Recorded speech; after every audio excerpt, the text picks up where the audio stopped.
Hi, this is Zach Meir from Zach's Traders Cafe with a look at the major markets on Tuesday, the 28th of June. Starting off with the FTSE 100, and still the message seems to be that anything below 6,000 is an accumulation zone for leading stocks. We had that strong rally on Friday, reluctant to break back below 6,000 even on the close yesterday with all the political upheaval and the pound tanking. But now probably still assume that sub 6,000 is a buying zone. Even the pre-market for Tuesday sees the FTSE back above that key level. Initial targets around the 200-day moving average zone, 61.50, and between that and the 50-day line at 61.95. Although at this stage, probably to project this market any higher than that may be wishful thinking. Onto the DAX, and the interesting point here for me is the way that even after the plunge, we haven't actually gone down to fill that gap from February down to 89.67. Quite amazing, really. A line of support here, 92.70 or so, has held on a closing basis, and that looks like it might even do the trick for the bulls over the near term. So still in cautious bottom fishing mode.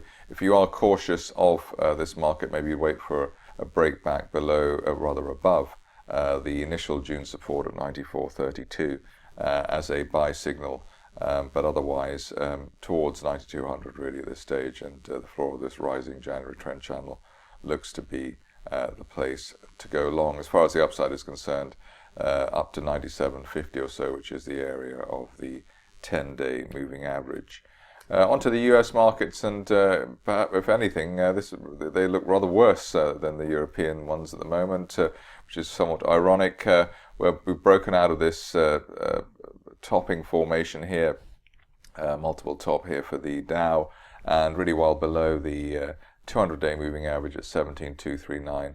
One would suspect that this market could deliver further probes towards 16,821, which was the March floor.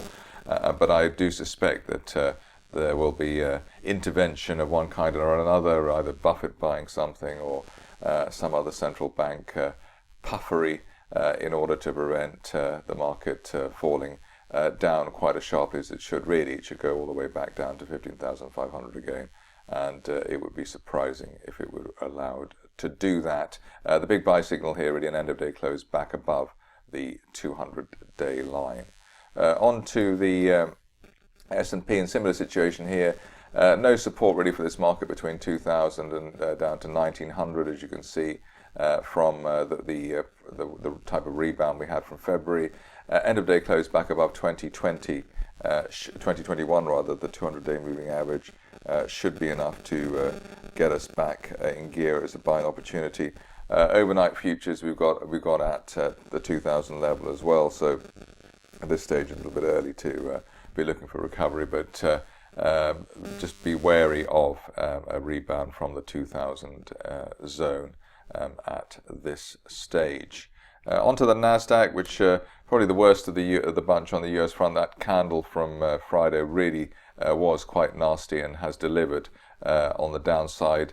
We've got in fact we've got a triple gaps down for June to date, which is extremely bearish, and really would suggest that on this occasion, whatever is done by external forces, it would be difficult for this market not to head back towards the 4,000 zone, which has been support over the past year.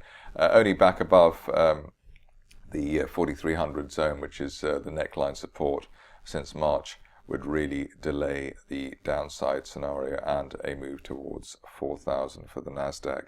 On to sterling dollar, and here we've got a situation where probably just about fulfilled this downside for now. We've got the this line here from September heading towards 131. Just touched that yesterday with the one, yesterday in fact, 131.21 for that market, and then bounced back with a long candle. So at this stage, 131 towards 130 looks as though it will be the floor, and we'll gyrate between that area and back up to the old February resistance at 138.36.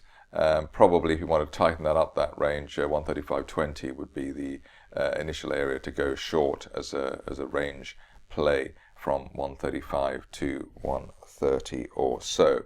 Onto the euro, and here we can see that the floor of this trend channel from October has held so far at 109. Long candle wicks there below 110, showing that that's where the buyers are coming in.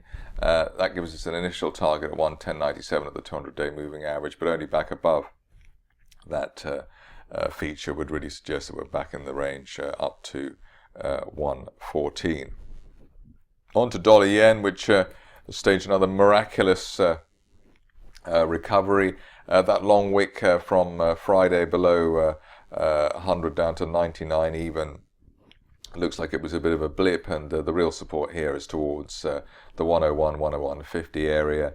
While we hold above that, chance of a retest of 103.55, which was the initial June support. Onto gold, which has been arguably the easiest of the markets to get a handle on. Bounced off the 50-day moving average at the end of last week and is now holding around the 13.15 initial June peak. While we're above the 10-day moving average at 12.90, looking for $1,400 at the top of a rising October trend channel over the next month or so.